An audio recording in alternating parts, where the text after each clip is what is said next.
દીકરી, હવેથી તારા ભાગ્યમાં દુઃખનો છાયો કે પડછાયો નહીં રહે.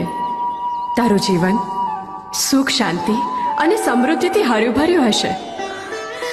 અને આજથી તે તારી લીધેલી ટેકથી હું તને મુક્ત કરું છું. માં, આ તો તમે મને સુખી થવાના આશીર્વાદ આપ્યા, પણ મારી નેક ટેક તો ત્યારે પૂર્ણ થાય જ્યારે મારા પતિ પૂર્ણ પુરુષ બને. જ્યાં સુધી મારું એ દુઃખ નહીં ભાંગે ત્યાં સુધી જગતના સુખો ફીકા અને અધૂરા લાગે. જા દીકરી, હું તારા પતિને પૂર્ણ પુરુષ બનાવું છું.